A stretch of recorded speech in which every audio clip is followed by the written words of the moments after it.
¿Cómo están, distinguidos televidentes? Bienvenidos a su programa Gestión y Desarrollo. Importante hacer reflexiones en función de la peste, entre comillas, de los indicadores del COVID-19. Tenemos un entrevistado el día de hoy en esa perspectiva de entender las estadísticas, la planificación, que es indispensable para asumir una cuarentena dinámica. ¿En qué medida hemos trabajado en esa cuarentena dinámica? La gente ha sido capacitada, en este caso específicamente los agentes económicos, los comerciantes, los empresarios, las personas vinculadas al proceso productivo, han sido convenientemente capacitados. La anterior semana visitábamos la cancha. ¿Y qué ocurría? Que la gente no guarda la distancia social. Muchos no utilizan barbijo. Los indicadores nos demuestran que se han ido incrementando los casos de personas infectadas. Le damos la más cordial bienvenida al doctor Miguel Ángel Paco. Él es el presidente del Colegio de Informáticos de Cochabamba. Ha estado trabajando en la relación interinstitucional vinculada a hacer la prevención, la planificación, pero que no es exquisita, porque somos, entre comillas, una cultura que no está acostumbrada a trabajar en equipo, a planificar. Más se hace improvisación. Alguna vez nos hemos planteado la pregunta ¿por qué sufrimos? Y básicamente la respuesta está en la improvisación y la negación del trabajo en equipo. Bienvenido, doctor Paco, al programa Gestión y Desarrollo. Eh, ¿Cómo estás, Alfredo? Muchas gracias por la oportunidad. Bueno, hoy día nos vamos a sentar un poquito con calma, a analizar algunas cosas. Y las cosas tienen que ser analizadas así, con cabeza fría, con objetividad, cuando se quieren hacer proyecciones o planificación. O sea, hay que dejar de lado todo lo que es ese pensamiento, digamos, tal vez pasional o tal vez visceral que tenemos en algunas ocasiones, pero cuando se trata de planificación hay que agarrarse de todos los datos, analizar, eh, sintetizar algunas cosas y después tomar acciones, ¿no? Planificar y tomar después acciones. Yo creo que ese es el ciclo que siempre tiene, digamos, una persona que está, más aún los que deberían tener, los que están como responsables, como autoridades. Se sobreentiende que tiene que generarse institucionalidad. La institucionalidad genera equipo de trabajo, gente competente, las relaciones entre los agentes económicos, que tiene que tener comunicación asertiva. Y por supuesto, encaminar la planificación, priorizar, que es indispensable. No podemos jugar con la vida del ser humano. ¿Qué va primero? ¿La economía? ¿La salud? Hay una relación de correspondencia. Nos damos cuenta que históricamente han habido reticencias en la inversión en el sector salud, en la sanidad. Entonces, la cuarentena se encamina para generar, si quieren, la ganancia en la variable tiempo, de tal manera que no se infecten las personas, que no colapse el sistema sanitario. Entonces, ¿qué es lo que ha ocurrido? La economía nacional no tiene músculo. No hemos sabido aprovechar la época de bonanza, la época de vacas gordas. Hoy estamos en vacas flacas.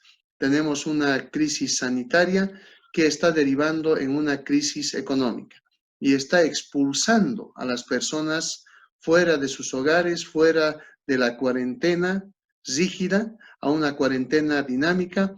Y la pregunta tiene que asociarse a pensar en función de los indicadores estadísticos, de los modelos aplicados por su persona, doctor, de, si quieren, ese análisis de algunas opciones de entender la tendencia de incremento de los casos de COVID en el departamento, en Bolivia, básicamente en el municipio cercado, ¿a qué tipo de conclusiones podríamos llegar? Vayamos referenciando lo que usted ha ido trabajando desde su persona y en función de las intervenciones con el Colegio Departamental de Informáticos de Cochabamba.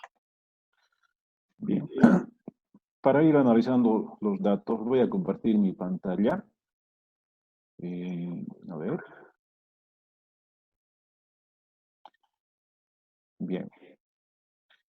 Bueno, este trabajo de recopilación de datos ha implicado inversión de tiempo en este momento. Hay muchas, por ejemplo, la entidad llamada a proveer esta información es el Ministerio de Salud. Ya recientemente, hace unos días, recién han colocado, por decir, este tipo de diagramas de tendencia, ¿ya?, que se utilizan para ver la evolución, la tendencia, el comportamiento de variables. Casi siempre, desde el anterior ministro, Aníbal Cruz, nos planteaban, por decir, información diaria de cuántos por departamento, cuántos recuperados, cuántos fallecidos, pero es como una instantánea, una foto del momento, y eso no vamos reteniendo. ¿Ya? Es más, no comprendemos. ¿Ya? La forma de comprensión de estos datos, la más conveniente, es a través de este tipo de gráficos de tendencia. ¿Ya? Entonces, aquí claramente vemos la tendencia en línea roja de lo que es la evolución de los casos confirmados en Bolivia desde que ha empezado, desde el 13 de marzo, ¿ya?, 10 de marzo en este caso, el primer dato que tenemos, hasta la fecha, 30 de mayo. ¿Ya? Entonces, a la fecha tenemos 9.592 como totalizadores. Y veamos la evolución, la tendencia de Santa Cruz. Santa Cruz, en verde, representa casi el 70%, exactamente 68% de lo que es Bolivia, ¿ya? Seguido de Beni, que está con un 18%, y sigue con una tendencia de subida, Beni. El que le sigue, lastimosamente, lo tengo que decir, es Cochabamba, en tercer lugar, con un 6%, con 556 casos, y por debajo estaría La Paz. Hace una semana La Paz estaba tercero, Cochabamba cuarto. Hemos lastimosamente subido como Cochabamba. Entonces hay otros departamentos que van siendo menores en cantidad, en porcentaje, como Tarija, Pando, pero esto es numéricamente. No se los tiene que descuidar. Entonces, particularmente mi persona ha ido haciendo cuadros para comprender cuál es esta tendencia, porque ver estas tendencias nos permite comprender, digamos, en qué podríamos estar fallando o cómo se está yendo, haciendo bien las cosas o empeorando las cosas. ¿Ya? Si vemos, por ejemplo, este gráfico a nivel Cochabamba, tenemos una tendencia desde principios, desde el 13 de marzo, donde empezó el primer caso en Cochabamba, hasta casi 6 de, aquí tenemos, principios de mayo más o menos, ¿ya? Tenemos esta tendencia y voy a ir señalando, voy a ir dibujándolo, ¿ya? En esta parte podríamos ver casi una tendencia de crecimiento lineal, ¿ya? Si yo pongo, por decir, dibujo una línea, ¿ya?, a eso me refiero para que nos entendamos. A ver. Sería una línea desde este punto hasta este punto que representaría esta tendencia. ¿Ya? Entonces, ese comportamiento puede ser por el que nosotros hemos pasado, hemos sido muy cumplidores los cochabambinos con la cuarentena, es un factor, voy a hacer hipótesis, ¿ya? Puede ser porque efectivamente ha pasado eso. ¿Cuántos Otro, casos por día había en esa tendencia lineal más o menos? La pendiente. aquí tenemos la cantidad de casos. Este es el gráfico de casos por día. ¿Ya? Un Entonces promedio. había 1, después 7, después 4. Esta es la tendencia por día. ¿Ya? Entonces, marcamos de la misma manera, a ver, en ese periodo de tiempo, hasta ese mismo lapso, hasta aquí, digamos.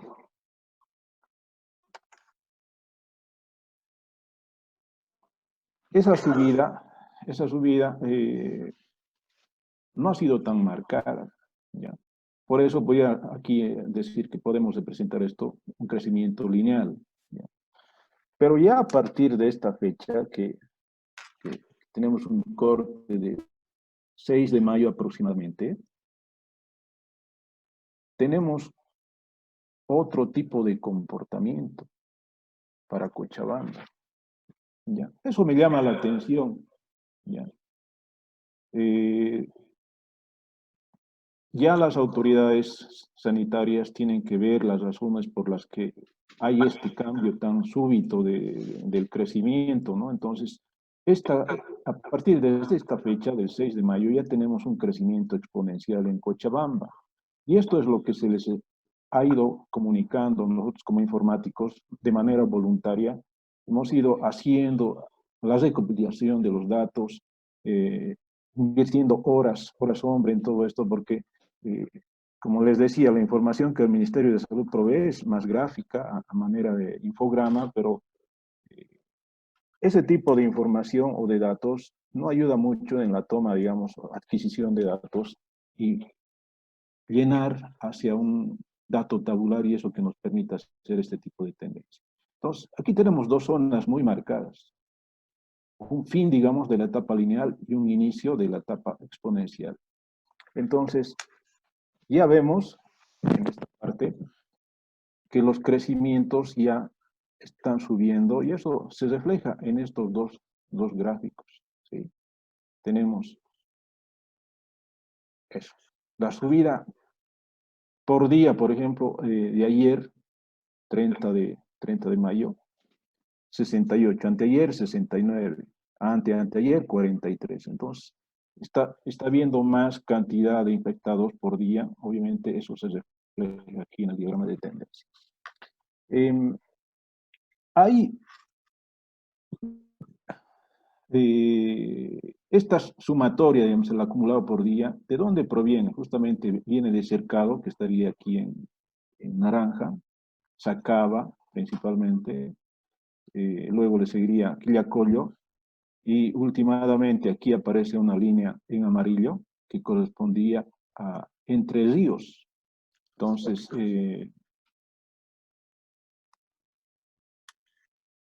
algunas localidades que antes no estaban, están empezando a crecer en su comportamiento y eso ya debe llevar a las autoridades sanitarias a mejorar sus acciones de control, a las autoridades policiales, militares, mejorar el control, digamos, que se hace en los mercados, en los centros de expendio, transporte, etcétera, porque si seguimos con esa tendencia, lastimosamente, ya como lo ha informado también el responsable de sedes, ya estamos al 100% de capacidad copada en los centros hospitalarios. La UTI, la unidad de terapia intensiva, ya está lleno. O sea, si hubiera más gente que llegaría ahí, no habría espacio y tendrían que, no sé cuál es el plan, no tengo conocimiento. ¿Cuál es su plan? ¿Cuáles son las previsiones para llevar nuevas personas que estarían en esa situación? Entonces, ese es el panorama a nivel Cochabamba, así un panorama general, que lastimosamente nos está llevando, digamos, a preocuparnos porque suponiendo que en esta etapa lineal las autoridades hubieran tomado previsiones, ya, estoy suponiendo, aquí hubiera habido un mejor cumplimiento de todas las personas en cuarentena estricta y nadie salía, entonces aquí deberían haberse tomado eh, más acciones, aprovechar todo este tiempo, ¿no? Si no se ha hecho eso, entonces es como estaríamos haciendo simplemente una pausa y entrar otra vez en esta curva ascendente. ¿Ya? Ahí podríamos pensar, por ejemplo, en esa tendencia lineal que se está explicando. Podríamos haber pensado en educar a los agentes económicos, Sí. a las familias, a las empresas, para que cumplan protocolos de bioseguridad pensando en volver a reactivar la economía. Entonces acá, si no hay todo ello, y si hay indisciplina, hay el tema la pelea eterna que hay en el ámbito dogmático político, entonces eso está afectando toda esta perspectiva. Porque decíamos, primero, ¿qué va? ¿La salud o la economía? Y la época de vacas gordas debería haber sido la época en la cual tendríamos que tener ahorro. Y nos damos cuenta que la mayoría de las empresas, de las instituciones y el país no tiene ahorro. Y es bastante complicado. Esta es una economía pequeña y no tiene ahorro. No tiene capacidad de endeudarse como corresponde para preservar la salud de las personas. Claro, sabemos que la informalidad está cerca de un 60%, hasta tal vez más. Entonces, es preocupante y nos tiene que ocupar. ¿Y cuál es la postura que tienen la mayoría de las instituciones vinculadas al aspecto de gestionar estos elementos, si quieren, normativos de la cuarentena, dinámicos para el sector empresarial? Pero ojo, con tanto infectado vamos a tener demasiados problemas y la capacidad de planta, la vamos a llamar en la gestión de proyectos, la capacidad de planta hospitalaria que no da para más casos.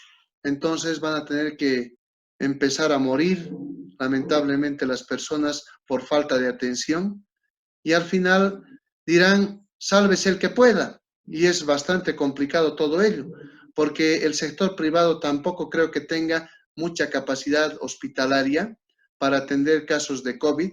Algunas instituciones ya han debido hacer los contratos respectivos para sus organizaciones, como se dice, y poniendo dinero, y no es subsidio del Estado.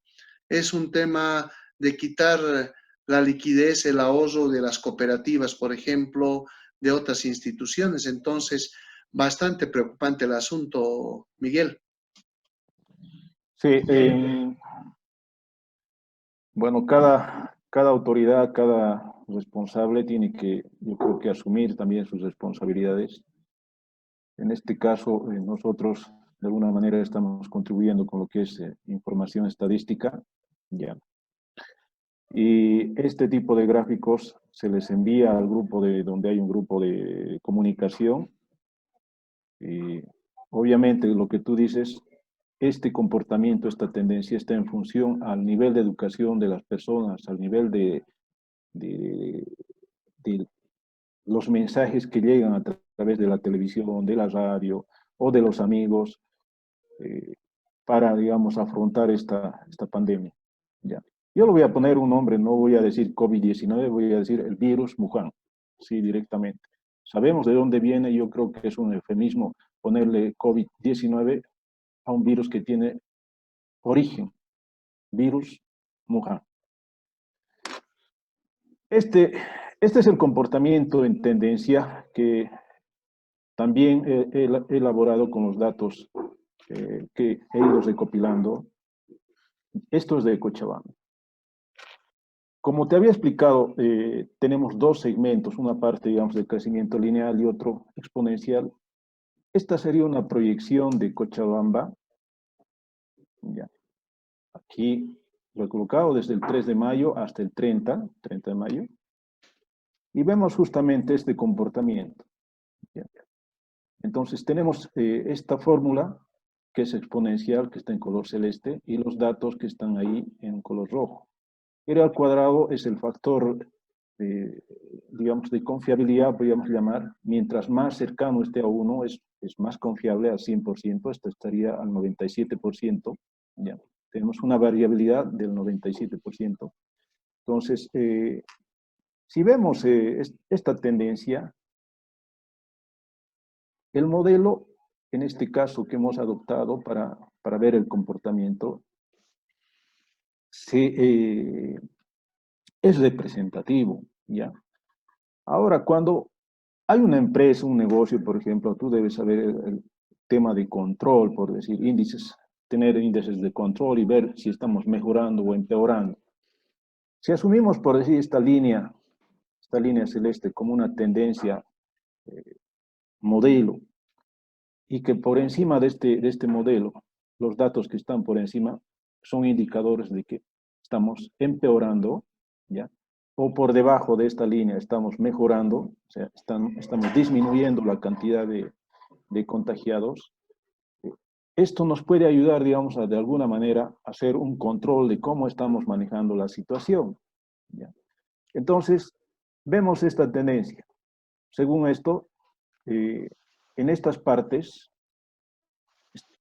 estábamos empeorando la situación. O sea, los motivos ya, digamos, lo tienen que canalizar. ¿Por qué? ¿Por qué está pasando esto? Mejores controles, se han perdido los controles en estas fechas, ¿ya? Se han aumentado mayores test del virus. Yo creo que acá está el problema, si me permites, Miguel. Estamos testeando, estamos aplicando, vamos a ir al campo. A mí me encanta la comunicación, pero en definitiva el periodismo especializado, la formación de estadístico, de matemático y de proyectista, me obligan a pensar en lo siguiente. ¿Qué ha pasado con el testeo? El testeo era indispensable. Por muestreo, buscar ciertas alternativas, ¿no es cierto?, por conglomerados, qué sé yo, y tener los indicadores, pero no hemos testeado. Y también ese es un factor fundamental. Si no testeamos, no teníamos clara la película, los indicadores proporcionados por el estadístico de testeo. Entonces, ¿qué es lo que ha pasado? Hemos estado en un estado latente, no hemos tenido la información al día. ¿Y qué es lo que pasa? Se empiezan a disparar los casos. Claro, tiene que ver con el testeo, tiene que ver con la educación de la gente, tiene que ver con la planificación. Por eso siempre apelo a la institucionalidad. Pero mientras tengamos en las instituciones públicas gente que no compulse, que no entre por meritocracia y entre más por aspecto de dedocracia, entre comillas, vamos a tener este tipo de elementos, porque estamos favoreciendo en el tráfico de influencias a las personas que no corresponden, sujetos que están queriendo aprender a hacer las cosas cuando ni la universidad lo hicieron bien. Ese es el problema de fondo también que habría que analizar, Miguel. Sí, obviamente se nota, por decir a veces, esas situaciones. Lo ideal sería contar en todas las entidades gubernamentales, municipales, con gente que sea capacitada en esto y permita, por decir, de ideas innovadoras, del interior de las entidades públicas debería salir todo esto, ¿no? Entonces, nosotros de alguna manera mostramos estos indicios y bueno, pues ya la población va a decir cómo se están manejando las cosas. Entonces, te decía que este nivel, por ejemplo, por encima de la línea modelo, son cosas que están empeorando, ¿ya? Ahora, vamos a pensar hacia el día lunes, 1 de junio. Si esta línea va subiendo más arriba, quiere decir que estamos entrando en una fase mucho peor de lo que era previsible y este modelo va a tener que ser recambiado. El modelo teórico va a tener que ser recambiado para que se ajuste a esta nueva realidad. Si yo vería dato, por decir, por aquí encima, entonces algo ya está pasando. O sea, no nos olvidaremos también que ese algo tiene que ver con situaciones que han pasado hacia atrás. ¿Ya? Correcto. Voy a dar un ejemplo concreto. Si nosotros nos gusta ver las estrellas, por decir, ¿ya? Entonces lo que vemos en el momento no es lo que está pasando en el segundo, en el preciso momento, sino es lo que ha pasado en el tiempo anterior. ¿Y esto por qué? Porque la luz tiene 300.000 kilómetros por segundo y una estrella que está lejana, por decir, ha tenido que pasar todo un tiempo y esa luz recién nos está llegando. Y esto Correcto. pasa con lo que es los contagios. O sea, quiero que me entiendan que si una persona va sana, por decir, no está contagiada, se contagia, no es que en el día ya se va a manifestar y que le han testeado, se va a manifestar, o al día siguiente ya va a estar, por decir, numéricamente o estadísticamente. No.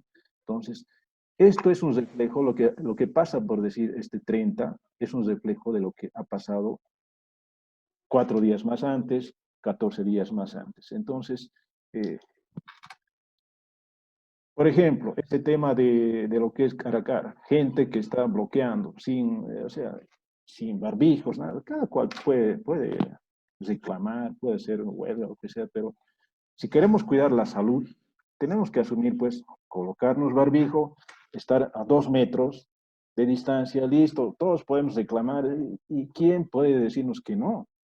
Sí, pero si nos acercamos en grupo y no utilizamos barbijos, peor estamos codo a codo, gritando, vociferando, entonces ya estamos siendo caldo de cultivo para el contagio, ¿no?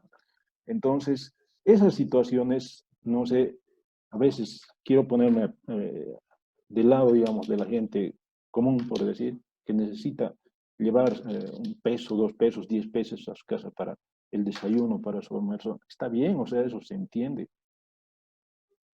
Pero también hay que pensar, y aunque sea, y ese es el equívoco de la OMS, cuando decía, no, no es necesario llevar barbijo. Ese es el descrédito de la OMS que decía, no, no es necesario que todos utilicen barbijo. Ahora nos damos cuenta que es obligatorio, después de cuántos meses, después de casi 1 mes y medio, si desde el principio eso nos decían que era obligatorio, esta tendencia no se hubiera dado. ¿Ya? Entonces, si ahora decimos, es obligatorio y es más, el que no cumple tiene multa, fíjense a lo que estamos yendo cambiando, ¿no? Entonces, hay muchas situaciones que son temas de salud, que son de organizaciones mundiales, que son equívocos, crasos equívocos. A Y veces se llama la desinstitucionalización que hay en el planeta, ¿no? Por eso que reclamábamos. O sea, ¿dónde está la competencia? ¿Dónde está la idoneidad para actuar por parte de los actores que son componentes indispensables de instituciones que en el tiempo han generado investigación y han generado credibilidad, han generado resultados? Entonces nos llama la atención porque no nos hemos dedicado a analizar como corresponde lo que teníamos que hacer en el molde planificado para salir de una cuarentena. Entonces, más estamos saliendo de la cuarentena al ritmo de lo que dicen los politiqueros, de lo que dicen los encontrados en intereses, pero que no resuelven los problemas de desarrollo en el país, los políticos aplazados en términos reales. sí, lastimosamente es así y la gente se entiende que necesita también trabajar. Yo lo único que puedo decir es que está bien, simplemente que se distancien, cumpliremos lo que es distanciamiento social, 2 metros, utilizar barbijo, eh, cuando se pueda, mejor tener siempre un bañador, un balde con agua, con jabón, el jabón, el más económico sirve, yo creo que inclusive es el más efectivo. ¿Ya? Entonces, si nosotros cumplimos todas estas cosas que son básicas, por decir, sin esperar tanto de las autoridades, podemos ir reduciendo esto. Yo tengo la esperanza. Depende de las personas. Depende de nosotros, de las personas. Y por decir, esto podríamos estar bajando, lo que te estoy mostrando, con la conciencia de cada uno, podemos estar bajando. Y este modelo lo podemos mejorar hacia nosotros, llevar hacia, y nos podemos felicitar por ese cumplimiento. ¿Sí? Entonces, eso es lo que han hecho otros países como Corea, por decir, que ya es costumbre, o sea, van a trabajar, por decir, y ya están con barbijos. ¿Sí? Hay controles más herméticos, más estrictos, digamos, en aeropuertos, en lugares públicos, la limpieza es más exigente, en las barandas, etcétera. Eh, entonces, aquí tiene que ver mucho con la limpieza, o sea, es asumir que todo está como infectado, ya, eso es, digamos, el caso pesimista, tomaremos el caso pesimista, Que es lo más lógico que habría que que es hacer. lo más lógico en este caso porque, uno, el virus Wuhan no lo vemos. Dos, es un virus altamente contagioso. Tres, eh, una persona los asintomáticos, que está contagiado, pero va a un lado, toca algo, ha respirado o ha tosido, peor todavía, y eso se difunde a todo lado. No sabemos, ¿no? No sabemos. Entonces son todas esas cuestiones que nos llevan a pensar y asumir una postura pesimista. ¿Sí? Pues es mejor tomar esa postura pesimista que decía, no, no pasa nada, no, nadie está tosiendo, nadie está con gripe, por decir, no, nadie tiene fiebre aquí. Si pensamos de esa manera, creo que vamos a ir a un lugar desastroso, así en salud. Pero si decimos, Hay que ser mal pensados en este caso. hay que, Pero claro, es real, porque ahora van a incrementarse los casos de resfrío. Hay gente que se resfría, ¿no es cierto?, por falta de vitamina C, de una situación, se han bajado las temperaturas, entonces un cruce de aires, no saben manejar la ventilación en su casa. Hay muchos elementos que deberían ser parte de la educación popular, de la nutrición, de la prevención del cambio climático en relación a las estaciones. Pero, ¿qué es lo que pasa? Ahí las autoridades deberían ser las fundamentales en trabajar en todo ello. Pero si tenemos autoridades que a veces no se ubican, sería interesante que en las farmacias vendieran esas pastillitas de Ubicatex para dar sentido común a las cosas, sería fundamental. Por eso que reclamamos de la institucionalidad y por ese hecho que se tengan incremento de casos, colapso del sistema sanitario, que tengamos muertes. ¿Quién paga pues el daño económico de todo esto? Es que ya estamos generando demasiada incompetencia, demasiada subcultura, vemos en la palestra escándalos de respiradores. Y acá me llama la atención esto, Miguel, como profesor de la Universidad Mayor de San Simón, pero también, o sea, por estar vinculado a la especialidad de los proyectos, que vos también has salido y hemos hecho tanta investigación, hemos sido compañeros en el doctorado. Entonces, ¿qué es lo que pasa acá? Hacer un respirador no es cosa compleja. Se necesita una impresora 3D. ¿Cuánto vale una impresora 3D? Son 300 euros aproximadamente. Pero esas cosas ya las teníamos en el CAD-CAM, el programa de tecnologías de fabricación. Yo recuerdo hace por lo menos 15, 20 años atrás. Entonces han habido estudiantes que han hecho prototipos de estos respiradores, pero creo que no les dieron importancia. Y siempre está el lado oculto de las transacciones o el no creer en las condiciones que puedan tener los estudiantes universitarios. También estamos desincentivando la perspectiva de creatividad, que es parte fundamental de las universidades. sí, obviamente ese tema más que todo yo diría, incentivar la economía boliviana, ¿ya? Entonces, la economía boliviana son los agentes, los jóvenes o los microempresarios o los grandes empresarios que toman una decisión, hago esto, no hago esto, y esa decisión supone tiempo, supone invertir horas hombres, supone invertir en materiales. Entonces, cuando hemos visto tristemente ese tema de los respiradores, entonces vemos, ¿no? O sea, yo creo que hay mucha gente que tiene una tara mental. Piensa que todo lo del exterior es lo mejor. ¿Ya? Particularmente, te digo, alguna vez cuando trabajaba con un equipo, un hardware de Motorola RFID, el año 2012, mi persona ha detectado una falla en ese escáner de Motorola RFID. O sea, no funcionaba como debía ser, o sea, para la función que estaba. Pero se ha hecho una reprogramación. ¿Y quién lo ha tenido que reprogramar? Bueno, mi persona. Ellos me decían, no, eso no te preocupes, lo vamos a cambiar. Obviamente, es cuestión de tiempo, ¿no? No es que estoy diciendo que no podían, sino era cuestión de tiempo. Y lo vamos a hacer en un mes, me dijeron, pero yo les dije, eso no, un mes no puedo esperar porque está en juego mi cabeza, ¿no? Entonces, una semana, amaneciéndome, he sacado una versión corregida del software para que actúe de la manera como debía ser. Entonces, hay que sacarse esa tara mental de que todo lo del exterior es lo mejor, y no es así. En eso que tú has mencionado, los respiradores que están hechos en Bolivia o que se han propuesto en Bolivia pueden tener mejores resultados, mejores precios que uno del exterior, y eso se está demostrando. O sea, y el gobierno, ¿qué debía más bien? O sea, un gobierno que se dice progresista, ¿no? Tiene que ver, a ver, ¿dónde están mis profesionales? ¿Dónde están mis jóvenes innovadores? ¿Dónde están esas ganas de una nueva Bolivia? Y lo voy a apoyar, diría, ¿no? Cualquier presidente que está pensando, por decir, en su país. Pero si toma decisiones en base, digamos, a otros criterios, no sé a dónde podemos llegar. Más aún si estamos en una economía recesiva, o sea, el dinero con esas compras está yendo pues hacia afuera. Economía de filtración, pues. ¿Sí?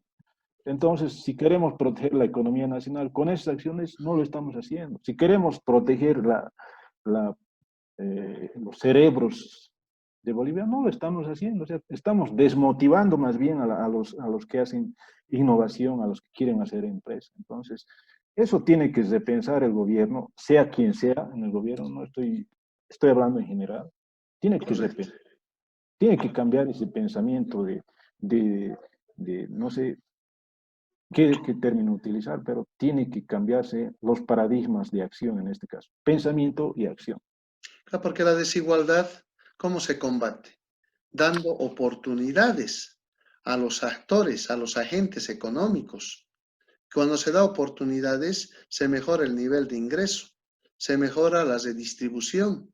Claro, porque las oportunidades son las que van sacando de la pobreza a la gente. No hay que regalarles dinero, hay que darles oportunidades de nutrición, de formación, de capacitación, de innovación, si no se puede hacer invención. Hay que desarrollar el sector cuaternario de la economía. Yo recuerdo, por más de una década he sido profesor de preparación y evaluación de proyectos de informática e ingeniería en sistemas y hemos hecho trabajos interesantes, gente muy formada, gente disciplinada, porque si uno les decía hay que hacer esto, ellos se comprometían y lo hacían, no ponían pretextos. Entonces, gente que se ha anticipado a muchos hechos de la economía en relación al manejo de la interconectividad. Entonces, de los sistemas de seguridad, de los sistemas de automatización vinculados a la producción, de los análisis de escenarios que tienen que ver con procesos de planificación y gestión de proyectos. Entonces, no estamos sabiendo capitalizar la formación de esa área, que me parece indispensable, Miguel. Sí, básicamente en temas estructurales, te comento, Alfredo, hemos mandado una carta hace una semana ya a la presidenta, Yanine Áñez, y lo hemos puesto también en su Twitter. Esta carta abierta tiene que ver con sugerencias de transformación digital estructural en Bolivia. Uno de ellos es que se invierta, que se triplique en lo que es tema de telecomunicaciones. Todo lo que hablamos en lo que es educación virtual, teletrabajo, telemedicina, etcétera, está soportado por las telecomunicaciones. ¿Ya? Si queremos ahora hacer muchas cosas virtualmente, comercio electrónico, e-learning, etcétera, muchas cosas, si tenemos pésimo servicio en Internet, estoy hablando en general, no lo vamos a poder hacer o vamos a estar limitados. ¿Ya? Uno. Dos, el tema del know-how, del conocimiento. ¿Ya? Y esto particularmente, una de las propuestas es el Ministerio, por ejemplo, de Educación, ¿sí? ¿Ya? Lo ha pillado, disculpen la palabra, en curva al Ministerio de Educación, porque todos sus profesores estaban trabajando normalmente. Algunos de ellos puede ser que por su juventud, por su interés, digamos, han estado aprendiendo de manera personal, tal vez, tecnologías de comunicación y comunicación, las básicas. Pero cuando nos llega este golpe del virus Wuhan, la mayoría no sabe cómo reaccionar, no sabe cómo organizar las clases virtuales, no sabe cómo preparar, qué va a colocar, no sabe cómo comunicarse, cómo hacer una comunicación con el grupo. Entonces, obviamente que no ha Profesores sido del preparado. siglo XVIII en el siglo XXI, así de simple. Sí. Qué duro, ¿no? Pero Entonces, la realidad. entonces, yo había comparado, y esto en una entrevista con Red Uno y con otros canales, había comparado eh, la Edad Media, ya, con todas, la Edad Media es sinónimo de Edad Oscura, ya, donde se supone estaba toda la ignorancia, todo ese tema de no sabemos, o temas que, o sea, no deberían haber, pero ha habido un punto de inflexión, un punto de ruptura, y ha sido la edad del renacimiento, ¿ya? Donde la gente ha empezado por decir, a innovar en el arte, en la cultura, y los mejores pintores, poetas han salido en el renacimiento, ¿no? Entonces, ese es el contraste, digamos, que tenemos en dos eras universales. Y en Bolivia, yo creo que debemos tomar esa lógica también. Virus Wuhan tiene que ser como un punto de ruptura de decir, esta es la Bolivia de antes y este tiene que ser la Bolivia hacia donde queremos ir. Entonces, si pensamos de esa manera, creo que es coherente plantear que se tienen que mejorar todo lo que es telecomunicaciones en Bolivia. Y no sé, en algún momento tienen que dar informe, tiene que pasar algo, porque ese satélite Tupac Katari, no sé a quién está dando los servicios, pero no se beneficia a la población en general. No sé, y tienen que dar un informe, eso oficialmente lo tienen que hacer, es un deber de las autoridades dar un informe, decir, esto ha pasado, en esto está trabajando y no se preocupen. De otra manera, no sé, la mayoría de los bolivianos siente que no ha servido para nada ese satélite, o no está sirviendo. ¿Por qué no Eso se es. pone a razonar tanto tema de Internet? Se habla de fibra óptica, de sustituir el tema del cobre en las telecomunicaciones, mayor eficiencia, pero no se ve, porque estamos ahora dando clases virtuales, conferencias virtuales, utilizando plataformas, que es una maravilla. Uno está acostumbrado a eso porque al final se da cuenta cómo estamos tan rezagados. Los chilenos tienen un sistema de formación virtual online, pero desarrollado que les saca hasta bachilleres, los europeos, demás situaciones. Y acá recién estamos queriendo aprender a planificar en una sociedad donde no hay planificación. Y están queriendo confundir a la gente utilizando material ajeno, ni siquiera generan su propio material. Se habla de plagio, de derechos de autor. Entonces, si en los colegios privados se quiere cobrar, ¿ya? Y cuando es tan sencillo el asunto, porque si hay incumplimiento de contrato, se rescinde el contrato y encima el padre de familia tiene que directamente liquidar eso y los daños y perjuicios.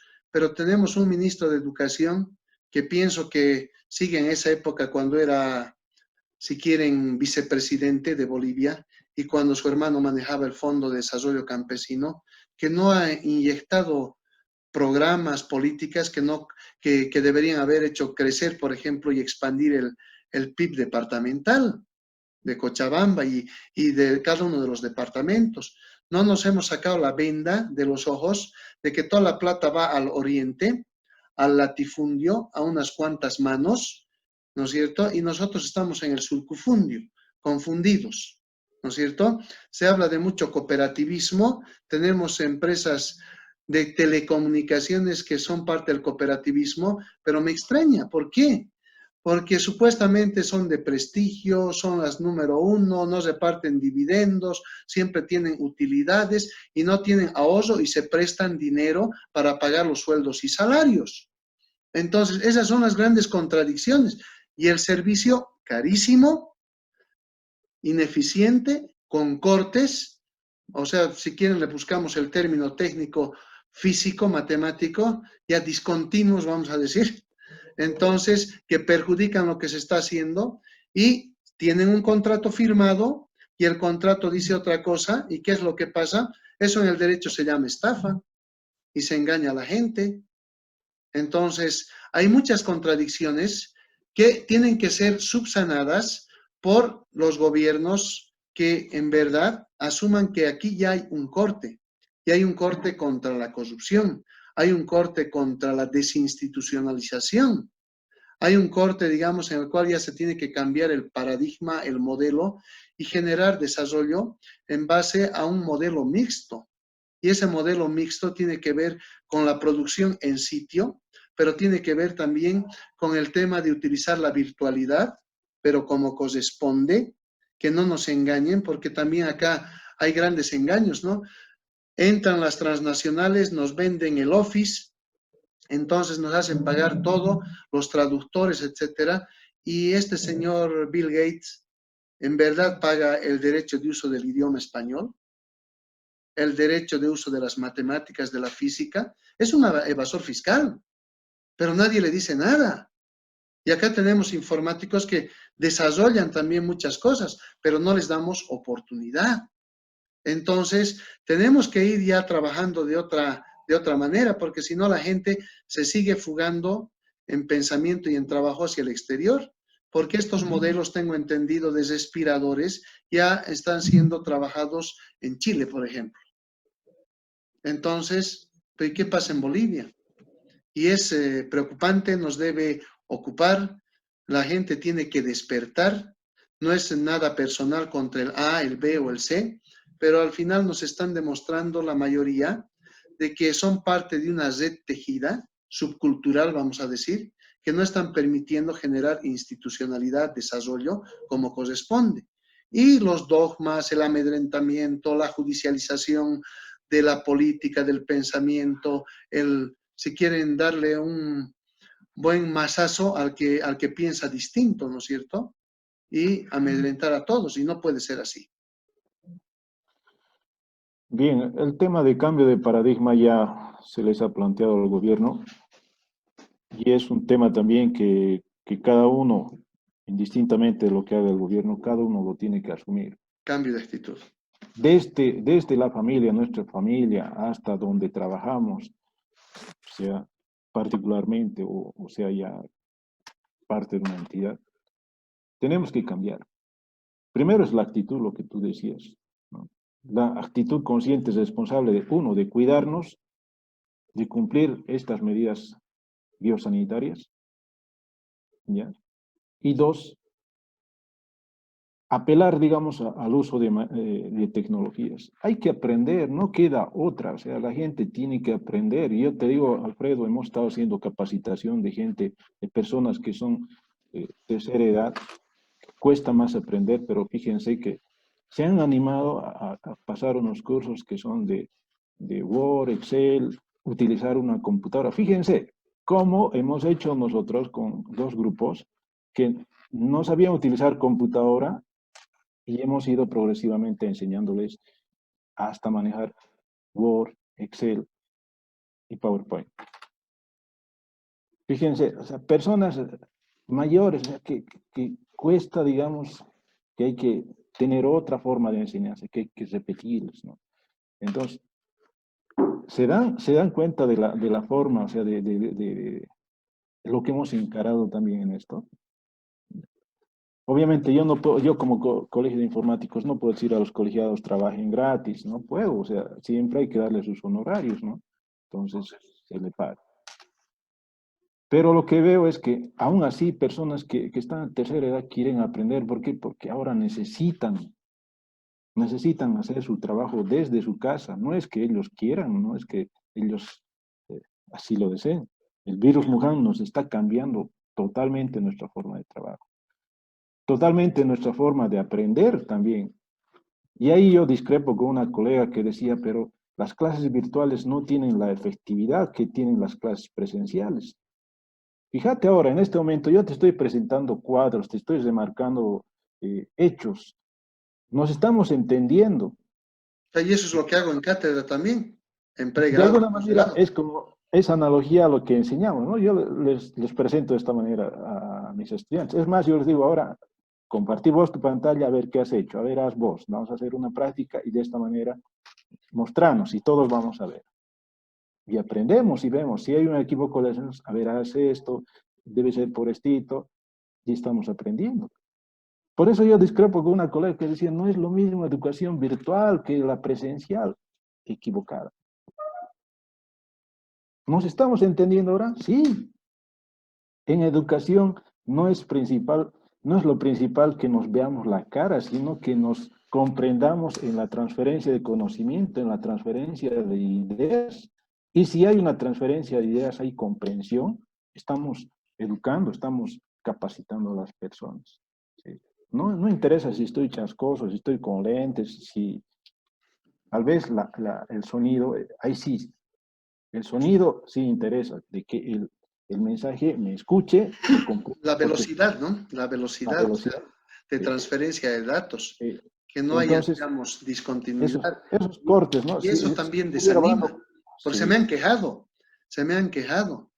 O sea, sí. ¿por qué? Y a veces uno tiene que hacer trabajo adicional y subir alguna red o mandarles por el WhatsApp un video resumen. ¿Por qué? Porque no ha habido, digamos, esa interacción en función continua. ¿Y por qué? Porque han fallado los que se han dedicado al negocio de las telecomunicaciones. Así es. Entonces, si la gente, o sea, tienes razón en reclamar, tienes razón. Yo voy a decir con nombre y apellido, Comteco por decir, y eso digo, en los grupos que hemos ido capacitando, muchos eran usuarios de Comteco, clientes de Comteco.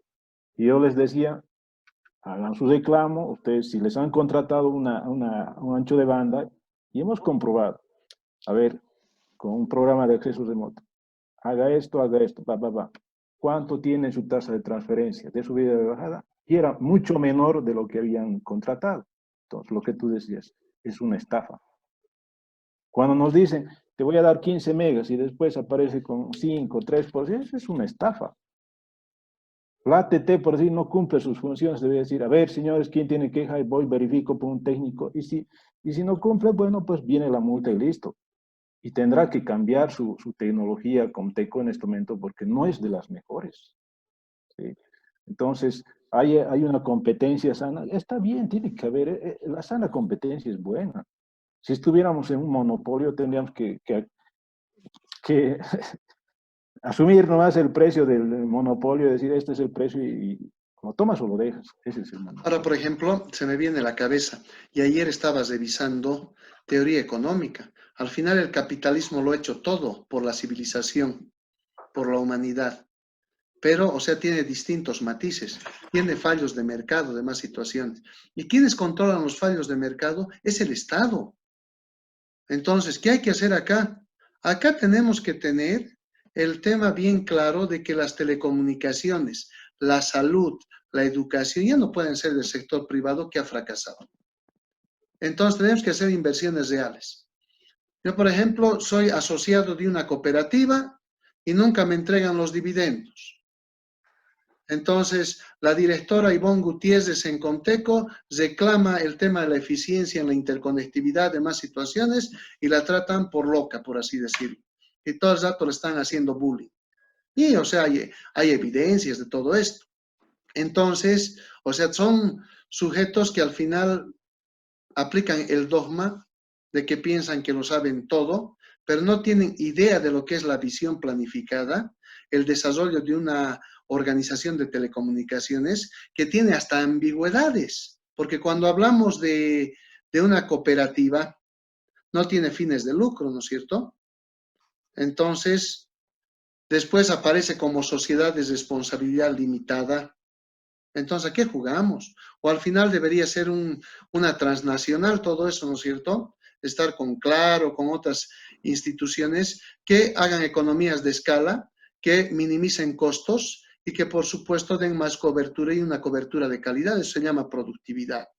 Pero si seguimos en lo mismo, con directores eternos, los famosos dinosaurios que se dicen en las instituciones, y no estamos levantando nombres, al que le llegue el guante que se lo chante, pero es importante tener criterio, ¿no es cierto? Ser técnico para hacer las cosas, no especular, no hacer tranzas, amarres, tráficos de influencias, redes subculturales para manejar las instituciones.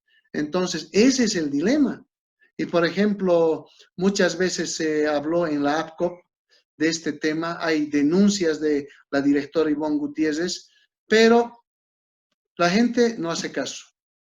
¿Por qué? Porque son redes de amigos, son redes enquistadas que no permiten desarrollar. Y la gente ya tiene que despertar en el sentido de construir. Y esos políticos que se han equivocado tienen que trabajar para construir. Pero si seguimos en lo mismo, no vamos a poder avanzar y estamos haciéndole un daño generacional a las personas que vienen por detrás nuestro. ¿Se van a ir? ¿Van a migrar? ¿No vamos a avanzar? Entonces, este tema de la salud ha desmenuzado la pésima capacidad en gestión de proyectos, la pésima capacidad de invertir que se tiene entre los agentes económicos. Entonces, en la última revista de Libre Empresa hablo de todo esto. Entonces, hemos hecho un estudio estadístico y la improvisación y la corrupción llegan más o menos a un 60%, que tiene que ver con la informalidad, que tiene que ver con las tranzas y realmente una incapacidad fatal, como pueden decir los españoles, que no está permitiendo desarrollar la actividad universitaria de investigación, de interacción, de integración para el desarrollo. Entonces, así no vamos a poder avanzar sin desarrollo del sector cuaternario, sin desarrollo de la educación, sin desarrollo de posibilidades que den mayores oportunidades a la gente nuestra. Bien, lo que tú decías es importante. El tema, digamos, de idoneidad en los cargos. En mi percepción, mi humilde opinión, creo que en este momento CEDES tiene un buen director. O sea, es una persona formada, tiene un doctorado inclusive. Eso, de eso se trata. Entonces, con ese nivel académico, por decir, una persona casi automáticamente, por inercia, hace bien las cosas. O sea, porque está en juego su reputación, su credibilidad, su formación académica, su persona. No puede equivocarse. A ver. Pero lastimosamente cuando hay en las entidades estatales ponen personas que no están formadas, no son idóneas, entonces pasa cualquier cosa. O sea, y ese tema tiene que acabarse, es otro tema que tiene que hacer cambio de paradigma y eso tiene que estar, no sé, en un recambio en la constitución política del Estado de que todas las cabezas, digamos, de una entidad tienen que tener pues una formación adecuada. Y voy a decir con nombre y apellido, a ver, Entel debería tener un director, un gerente general que sea de telecomunicaciones, que tenga maestría en telecomunicaciones, que tenga mejor un doctorado, que sepa hacer proyectos. Pero si ponemos ahí un comunicador, con las disculpas del caso, el comunicador tiene pues otra tarea, zapatero a tus zapatos. ¿Cómo queremos, por decir, yo respeto el trabajo de los comunicadores, pero este es un tema técnico? ¿Cómo vas a resolver? A ver, va a ir como comunicador, va a ir a preguntar, a ver, señores técnicos, ¿qué vamos a hacer? ¿Qué les parece? A ver, planteen ideas. Esa va a ser la acción primera de una persona que no es del ramo, no ha sido preparada como eso. Pero si fuera por decir al revés, tuviera maestría en telecomunicaciones, tuviera un doctorado mejor en telecomunicaciones, él diría, señores, a partir de la fecha, estas son las líneas, usted ingeniero me cumple esto, usted director de tal me cumple esto, se hace así, y hágame usted el plan para esto, y ya está. Pero claro, formalidad, pero que tiene que ver desde la educación. A ver, vamos a pensar la universidad. En la universidad, o sea, ¿por qué hacen varias carreras los sujetos?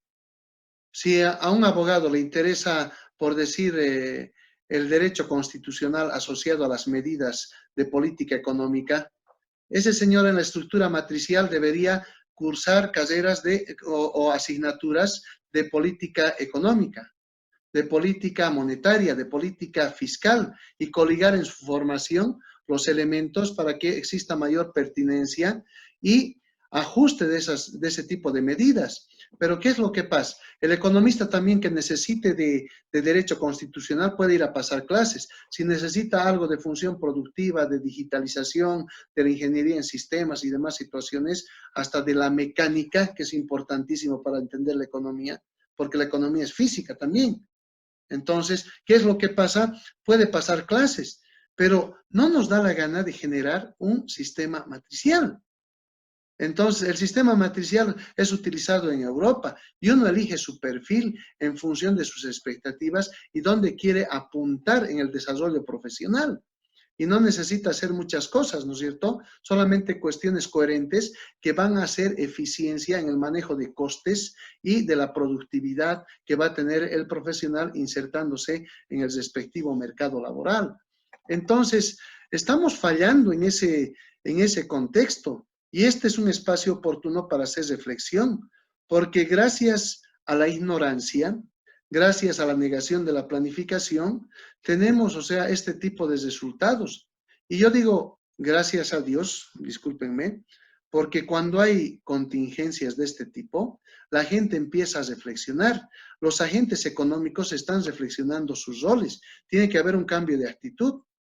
A mí me observaban cuando hace años hacía probar mi perfil de tesis doctoral, que tenía que ver con la recontextualización de los agentes económicos en la interacción, ¿no es cierto? Una estrategia multicriterio para recontextualizar el rol de la familia. Entonces, desde ahí viene el desarrollo, desde ahí viene la dinámica de manejar las ecuaciones macroeconómicas, las fórmulas microeconómicas, las intervenciones, complementos planificados para hacer desarrollo en un país.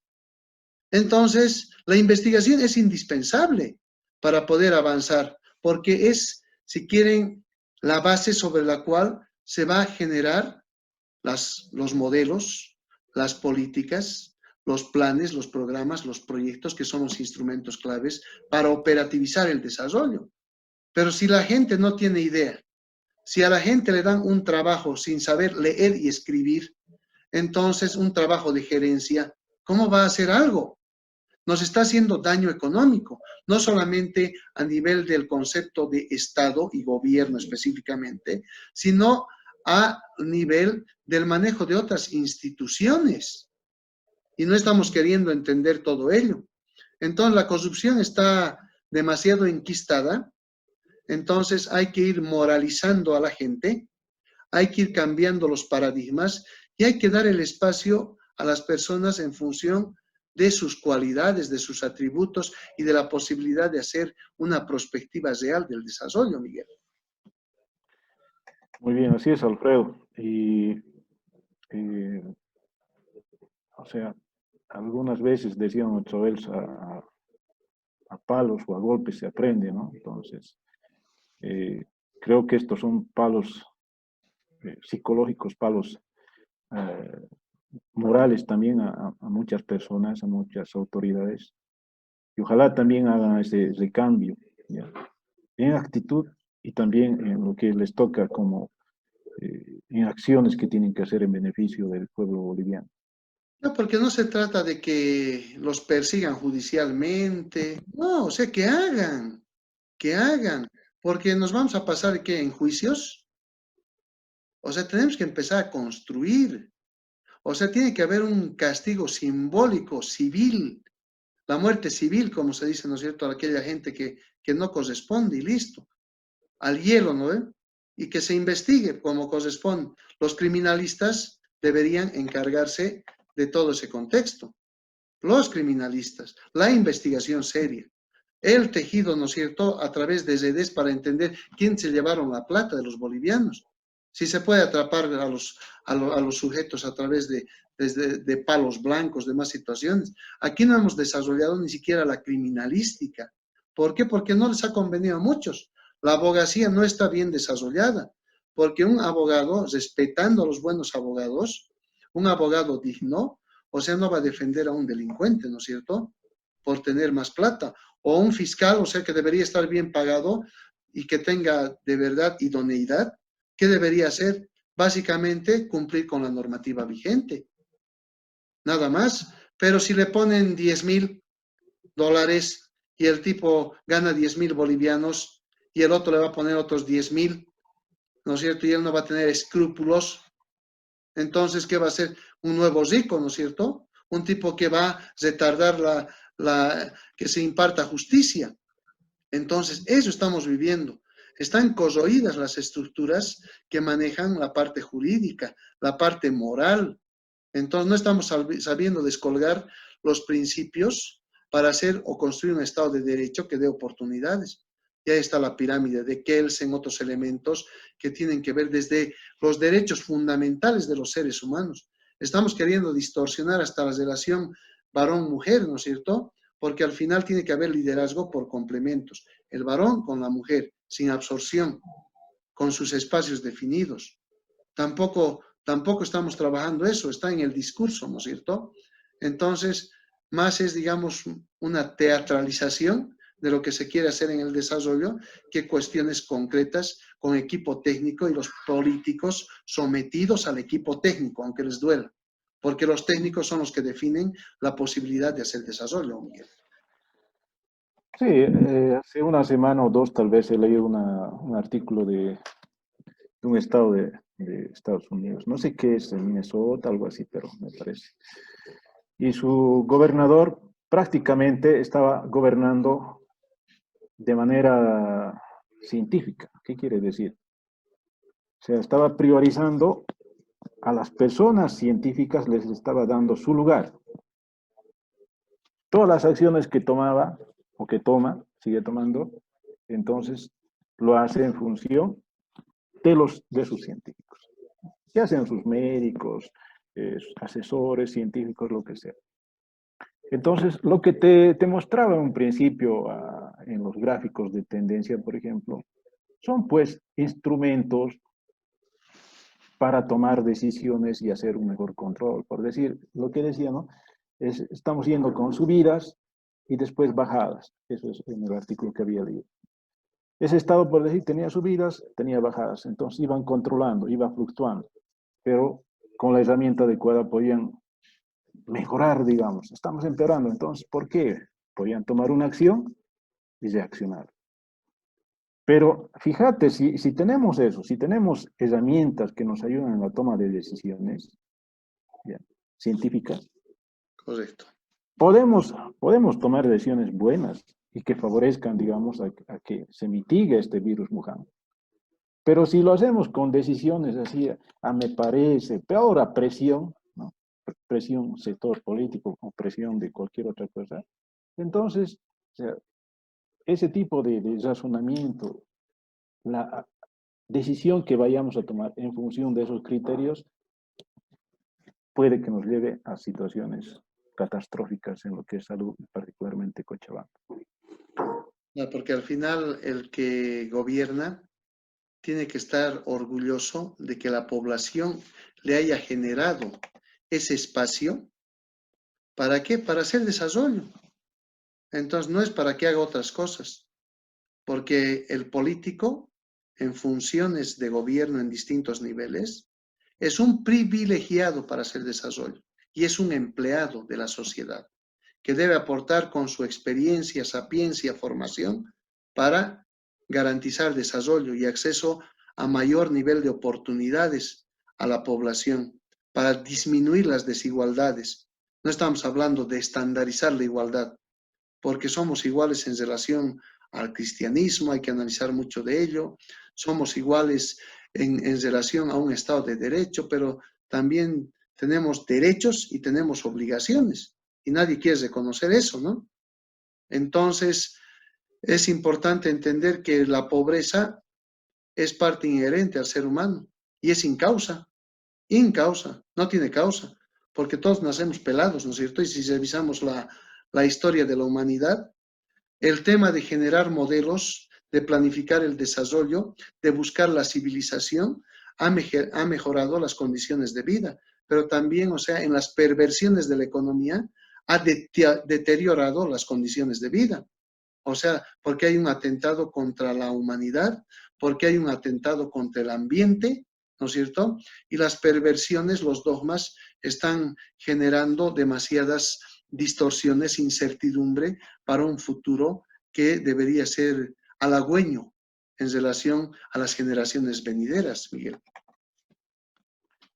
Bien. Así es, Alfredo. Bien, estimados televidentes, cesamos el programa. Le voy a pedir a Miguel que dé consejos para que la gente en verdad tenga cuidado en esta cuarentena. Cuando veíamos en una función de tendencia continua cada microsegundo, se va a ir incrementando el contagio, prácticamente con un 98% de bondad de ajuste, un 2% de error en relación a la tendencia, significa eso. Entonces, no tenemos que preocuparnos, tenemos que ocuparnos, tenemos que cuidarnos. Y al cuidarnos nosotros y cumplir con las medidas, ¿qué debemos hacer? Cuidar al resto de la familia, al resto de los amigos del barrio, de las otras familias y de la sociedad en su conjunto. Bien, en esto que me pides de qué cuidados debemos tener, ocurre que nosotros como informáticos también somos casi por obligación virólogos, ¿ya? Porque los virus con los que trabajamos en informática son muy comunes, o sea, se asemejan mucho a los virus Wuhan. Algunos virus son insignificantes, por decir pasan y te pueden mover, cambiar el nombre de archivo, pueden cambiar el contenido, pero hay otros que te borran archivos, te borran carpetas, te quitan el sistema operativo, son letales. Entonces, ese tema de búsqueda de archivos contagiados también se asemeja mucho a lo que es la búsqueda de los contagiados, ¿no? En este caso, voy a hacer una analogía con los sistemas informáticos.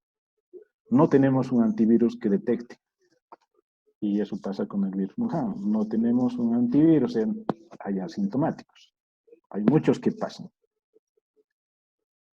No hay un antivirus que limpie. ¿Sí? No tenemos vacuna. En esta situación, por ese motivo te decía, tenemos que adoptar un modelo, un esquema pesimista. Y así hacemos nosotros. Y así yo hacía de mis primeras épocas, ¿no? Que más me dedicaba, por decir, al tema del hardware. Hacer una doble pasada. ¿Qué quiere decir? Tengo un antivirus, lo instalo. No sé si lo va a limpiar a ese virus, lo instalo y me dice, no existe. Muy bien. Pero por si acaso aplico otro antivirus y ese sí me detecta. ¿Sí? Estoy haciendo la doble pasada.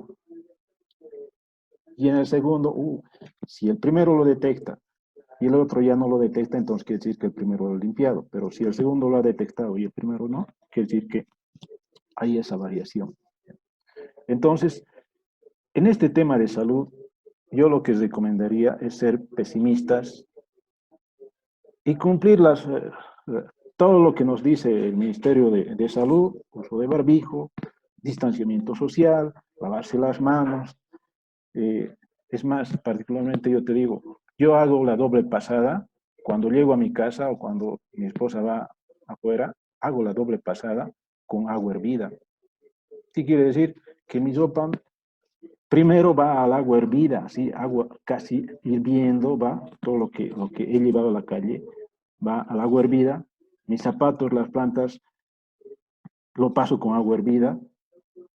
Ahora, sabemos que este virus no resiste pues los 30 y tantos grados de temperatura. Y si tú le aplicas 90 grados pues, de, de calor, va a morir, cualquier virus va a morir. Entonces mi primera pasada es calor, agua hirviendo en la ropa. Es una recomendación personal. Segunda pasada es que enfríe y se lava con agua y jabón. Ya estoy dando la doble pasada, entonces, en lo que es, por decir, vestimenta, zapatos, creo que esa es una medida doble y de alguna manera aseguraría, digamos, que si ha pasado por un lado, no esté pasando por el otro lado. De esa manera, podría tener un poquito más de confiabilidad en la limpieza, digamos. Nadie nos va a garantizar al 100% que tiene un método, ¿no? del virus Wuhan. Ni los médicos lo tienen. Entonces, tenemos que extremar las medidas de prevención nosotros. Si vamos a un lado, tocamos algo, tenemos que decir, he tocado algo, ya estamos asumiendo que está infectado y no tengo que llevar mis manos, ni tocar mis ojos, ni peor mi boca o mi nariz. tenemos que asumir eso, o sea, asumamos eso. Si vamos con esa lógica, o sea, yo creo que estamos reduciendo, estamos mitigando de alguna manera la probabilidad de contagio, estamos bajando la probabilidad. Y el hecho de que una persona, si bajamos esa probabilidad de una persona de que se contagie, estamos haciendo que se percuta hacia los demás. ¿Por qué? Porque si una persona se contagia, propaga a los demás. Y si yo estoy cumpliendo todas las medidas, bajo la probabilidad de mi persona, pero también estoy bajando la probabilidad de contagio a mis seres cercanos, ¿no ve? Entonces, la lógica es eso, o sea, cumplo estrictamente y estoy casi como inherentemente haciendo una protección de mis seres queridos, de mi entorno, ya sea de mi entorno de trabajo o de mi familia. Entonces, creo que por ahí va la recomendación, estimado Alfredo. Bien importante, gracias al doctor Miguel Ángel Paco, colega, amigo, por este espacio que me parece significativo, que va a marcar hitos, reflexión, educación para la ciudadanía cochabambina y también a nivel del mundo. Muchísimas gracias, estimados televidentes. Nos despedimos de Gestión y Desarrollo, esperando una crítica constructiva, la retroalimentación de lo que hemos ido trabajando el día de hoy. Muy buen día.